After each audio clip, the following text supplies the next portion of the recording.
Right Sachin hold on ఒకసారి మనం air India tweet చూద్దాం. ఇక్కడ ట్వీట్ చూడండి. Flight A171 operating Ahmedabad to London Gatwick was involved in an incident today 12 June 2025. This moment we are ascertaining the details and will share the further updates at the earliest on airindia.com and on your X handle అంటూ చేశారు. అంటే అక్కడ ప్రమాదానికి గురైనటువంటి ఘటన పైన మేము ప్రస్తుతానికి ఆ ఘటనలో ప్రమాదాన్ని అంచనా వేస్తున్నాము, మీకు మరి కాసేపట్లోనే మరింత సమాచారం అందిస్తామన్నటువంటి ట్వీట్ ని ఎయిర్ ఇండియా తన అఫీషియల్ ట్విట్టర్ అకౌంట్ ద్వారా వెల్లడించింది. అయితే ఒకసారి మనం చూస్తే 1996లో గతంలో సౌదీ అరేబియన్ ఎయిర్లైన్స్ సంబంధించిన ఫ్లైట్ అటు కజకిస్తాన్ ఎయిర్లైన్స్ ఫ్లైట్ తో ఢీకొనింది. ఢీ యొక్క ప్రమాదంలో సుమారుగా 349 మంది మరణించారు. 1996 ఈ విమాన ప్రమాదం తర్వాత ఇది అతిపెద్ద ప్రమాదంగా మారే అవకాశం ఉంది. 242 మంది ఈ ఫ్లైట్ లో ప్రయాణిస్తున్నారు. ఒక్కసారిగా జనావాసాల మధ్యలో ఈ ఫ్లైట్ కుప్పకూలిపోవడంతో దట్టమైనటువంటి పొగలు మంటలు కమ్ముకున్నాయి. ఈ నేపథ్యంలో 242 మంది ప్రయాణికుల పరిస్థితి ఏంటి అనేది ఆరా తీస్తున్నారు. అక్కడ రెస్క్యూ ఆపరేషన్స్ కొనసాగుతున్నాయి. సో చాలా మంది జనావాసాల్లో కుప్పకూలిపోయింది కాబట్టి అక్కడ జనావాసాల మధ్యలో కూడా కుప్పకూలిన నేపథ్యంలో సామాన్యులు కూడా ఇబ్బంది పడే ఉంటారు. వారంతా నివాసాలను వారంతా కూడా ఇబ్బంది పడే. ఎస్ లైవ్ దృశ్యాలు చూడండి.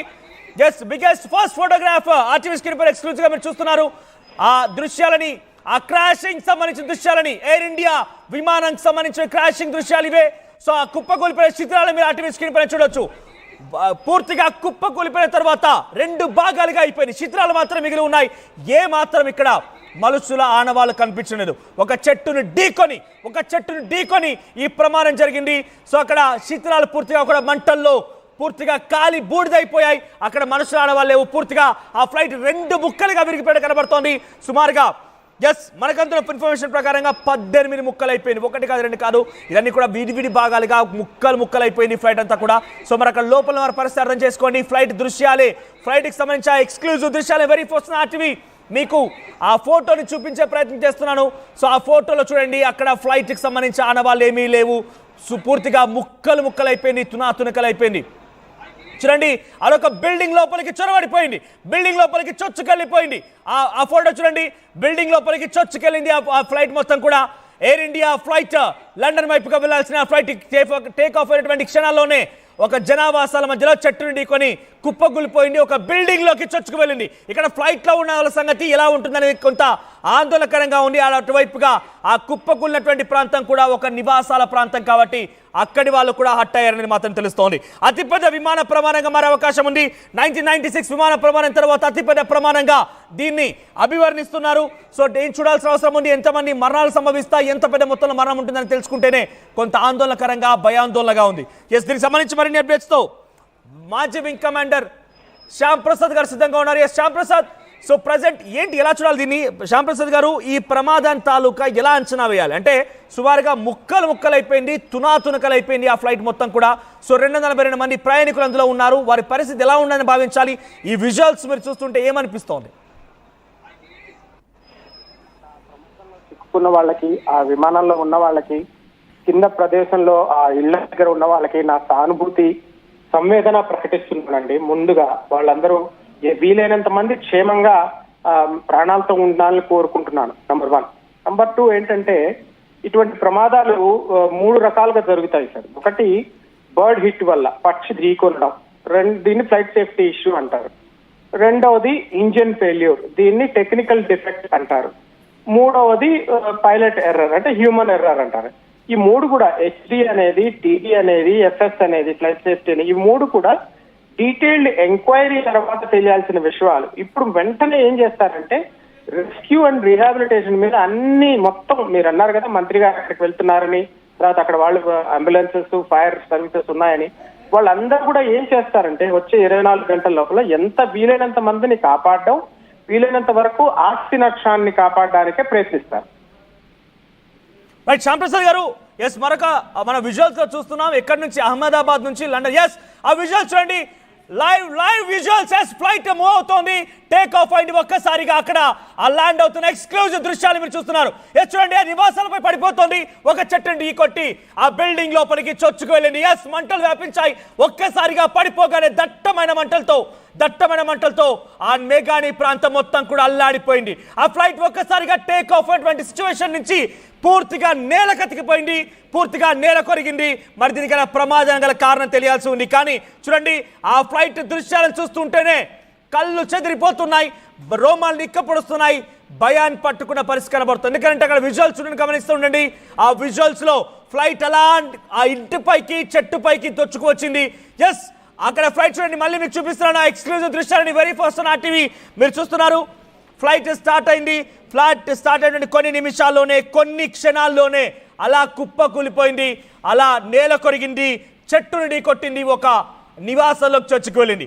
242 మంది ఈ ఫ్లైట్లో ఉన్నారు. వాళ్ళ పరిస్థితి ఏంటో తలుచుకుంటేనే భయానికి గురవుతోంది.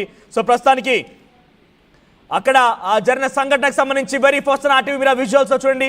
ఫ్లైట్ ఒక్కసారిగా ల్యాండ్ అవుతోంది. ఫ్లైట్ ఒక్కసారిగా అలా ఆ నివాసం పైకి, ఆ చెట్టు పైకి చేరుకుంటుంది. ఎస్, అక్కడ కుప్పకూలిపోయింది. ఎస్, మంటలు వ్యాపిస్తున్నాయి. మంటలు, దట్టమైన మంటలు. అహ్మదాబాద్ ఎయిర్పోర్ట్ నుంచి అటువంటి ఈ ఫ్లైట్ కాస్త మెగాని ప్రాంతం దగ్గరికి వచ్చినాగా నివాసాల మధ్యలో కుప్పకూలిపోయింది. ఆ లైవ్ దృశ్యాలని ఎక్స్క్లూజివ్లీ మీరు ఫస్ట్ ఆన్ RTV చూస్తున్నారు. సో ఆ ఫ్లైట్ ఒక్కసారిగా చూడండి చాలా దగ్గరగా వచ్చింది. అసలు దీని స్టార్టింగ్ నుంచి ఏదైనా బహుశా ట్రబుల్ ఉంటుంది.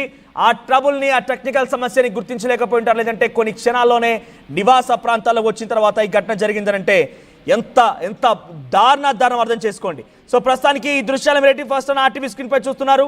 ఫ్లైట్ కుప్ప కూలిపోయిన ఘటనకి సంబంధించి కొంతమంది కెమెరా రికార్డ్ చేసిన దృశ్యాలు ఇవి.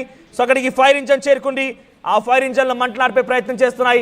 నివాసాల మధ్య ప్రజలు కూడా చాలా ఇబ్బందులు పడే ఉంటుంటారు. సో ప్రస్తుతానికైతే వారు కొన్ని పదుల సంఖ్యలో 100కు పైగా ఉన్న ఆశ్చర్యపోవాల్సిన పని లేదు. దాదాపుగా 200 ఉన్న ఆశ్చర్యపోవాల్సిన పని లేదు. ఇక్కడ నీ మాట చెప్పడానికి కొంత బాధపడుతున్నాను. కానీ ఇప్పటివరకు జరిగినటువంటి ఒక ప్రమాదాల్లో అతిపెద్ద ప్రమాదంగా 1996 ఘటన ఉంది. రెండు ప్లేన్స్ మధ్య ఆ కొలిజన్ జరగడం కారణంగా ఒక ప్రమాదం జరిగి సుమారుగా 350 మంది ప్రయాణికులు మరణించారు. కానీ ఇప్పుడు ఈ ఘటనలో ఎంతమంది ఎలా ఉంటారు అని తలుచుకుంటేనే కొంత బాధాకరంగా కూడా ఉంది. సో సుమారుగా కొన్ని వందల సంఖ్యలోనే 100, 200. ఎందుకంటే ఈ ప్రమాదం చూడండి, ఈ ప్రమాదం జరిగిన తర్వాత ఆ ఫ్లైట్ మొత్తం కూడా ముక్కలైపోయింది. ఏ మాత్రం కూడా ఆ ఫ్లైట్ అన్నట్టుగా మనం గమనించడం, అంతటి ముక్కలు అయిపోయింది, తునాతునకలు అయిపోయింది ఫ్లైట్ మొత్తం కూడా. ఆ దృశ్యాలు చూస్తుంటేనే మా ప్రయాణికుల పరిస్థితి ఏంటో తలుచుకుంటేనే కొంత బాధాకరంగా, ఆందోళనకరంగా కూడా ఉంది. సుమారుగా 242 మంది ఆ ఫ్లైట్లో ప్రయాణిస్తూ ఉన్నారు. సో గతంలో కూడా ఇటువంటి ప్రమాదం జరిగింది. అయితే దానికి మించినటువంటి ఒక బిగ్గెస్ట్ ప్రమాదంగా జరిగే అవకాశం ఉన్నట్టు తెలుస్తోంది. సో అతిపెద్ద ప్రమాదంగా 1996 ఘటన జరిగితే ఇది దాని తర్వాత రెండో అతిపెద్ద ప్రమాదంగా కూడా నమోదయ్యే అవకాశం ఉంది. ప్రస్తుతానికి ఫైర్ ఇంజన్లు చేరుకున్నాయి. ఆ నివాస ప్రాంతాల్లో మొత్తం కూడా దట్టమైన మంటలు వ్యాపించడంతో దాన్ని ఆర్పేని ప్రయత్నం చేస్తున్నాయి. 12 ఫైర్ ఇంజన్లు చేరుకున్నాయి. స్పాట్కి రెస్క్యూ టీం చేరుకుని వారందరూ కూడా హాస్పిటల్ తరలిస్తున్నారు. హోంమంత్రి అమిత్ షా కూడా ఎప్పటికప్పుడు అటు ముఖ్యమంత్రితో మాట్లాడి సమాచారం తెలుసుకుంటున్నారు. అయితే మాజీ ముఖ్యమంత్రి విజయ్ రూపాని కూడా ఈ ఫ్లైట్లో ఉన్నట్టుగా సమాచారంతో దానికి అఫీషియల్గా తెలియాల్సి ఉంది ఏం జరిగిందనేది. సో ప్రస్తుతానికైతే విమానం కుప్పకూలిన ఘటనకు సంబంధించి ప్రజెంట్ అక్కడ లైవ్ దృశ్యాలు RTV స్క్రీన్ పై మీరు చూస్తున్నారు. చూడండి అక్కడ ఏ రకంగా జరిగిందో చూడండి. ఒక్కసారి ఆ లైవ్ లో రికార్డ్ అయినటువంటి ఆ ఆడియో కూడా విందాం. ఎందుకంటే దట్టమైన పొగలతో కమ్ముకున్నటువంటి ఆ విజువల్స్ ని చూస్తేనే భయానకంగా ఉంది. ఒకసారి ఆడియోతో పాటుగా ఆ విజువల్స్ ని చూద్దాం.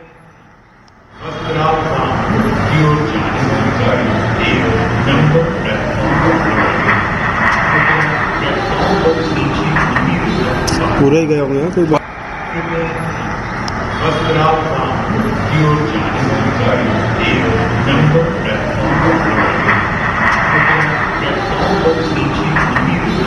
पूरे ही गए होंगे कोई बात మధ్యాహ్నం 1:15 సమయంలో ప్రమాదం చోటు చేసుకుని అహ్మదాబాద్ ఎయిర్పోర్ట్ నుంచి టేక్ ఆఫ్ కి స్టార్ట్ అయినటువంటి ఆ విమానం కాస్త మేఘాని ప్రాంతానికి వచ్చి ఒక్కసారిగా తన హైట్ ని తగ్గిస్తూ వచ్చింది. ల్యాండ్ అవుతున్నట్టుగా వచ్చి కనిపించింది. ఆ తర్వాత వెంటనే ఒక్కసారిగా ఈ ప్రమాదానికి గురైంది. అయితే అక్కడ టెక్నికల్ సమస్య ముందుగానే ఉంటుంటుంది. అతి సమీపంగానే కుప్పకూలింది. క్షణాల్లోనే ఈ ప్రమాదం జరిగింది కాబట్టి అది గుర్తించడంలో ఎయిర్పోర్ట్ అధికారులు విఫలమైనట్టుగా చర్చ జరుగుతోంది. ప్రస్తుతానికైతే 242 మంది ఈ ఫ్లైట్లో ప్రయాణిస్తూ ఉన్నారు. లండన్ వైపుగా ప్రయాణం కొనసాగించాల్సినటువంటి ఈ ఫ్లైట్ ఒక్కసారిగా కుప్పకూలిపోయింది. అయితే అతిపెద్ద రెండో ప్రమాదంగా ఇది నమోదయ్యే అవకాశం ఉంది. సో గతంలో 1996లో అటు సౌదీ అరేబియన్ ఎయిర్లైన్స్ అదే తర్వాత కజకిస్తాన్ ఎయిర్లైన్స్ మధ్య కొలిషన్ జరిగి సుమారుగా 349 మంది ఈ ప్రమాదంలో మరణిస్తే ఆ తర్వాత ప్రజెంట్ అయితే ఈ ప్రమాదం రెండో ప్రమాదంగా నమోదే అవకాశం అయితే మాజీ ముఖ్యమంత్రి విజయ్ రూపాని కూడా ఇందులో ఉన్నట్టుగా సమాచారంతో నేపథ్యంలో ఒక్కసారిగా ఆందోళన కలిగిస్తోంది. అటు చాలా మంది సామాన్యులు కూడా నివాస ప్రాంతాలు జరిగే ఘటనకు సంబంధించి సామాన్యులు కూడా ఉంటారనేది మరొక అనుమానంగా కూడా ఉన్న నేపథ్యంలో అసలు కాస్త ఆసక్తి రేపుతోంది. సామాన్యులు కూడా ఉన్నారు. ఎస్, అక్కడ ఆ విజువల్స్ చూడండి. సో తునాతునకలైపోయింది. ఏ మాత్రం కూడా అది విమానం అన్నట్టుగా మనం గుర్తించలేం. ఎస్, అసలు ఇలా జరిగింది. ఈ విమాన ప్రమాదం గల కారణం ఏంటి? మరిన్ని అప్డేట్స్ సచిన్ అందిస్తారు. Sachin, over to you. Right Manoj, మరి ముఖ్యంగా గత కొద్ది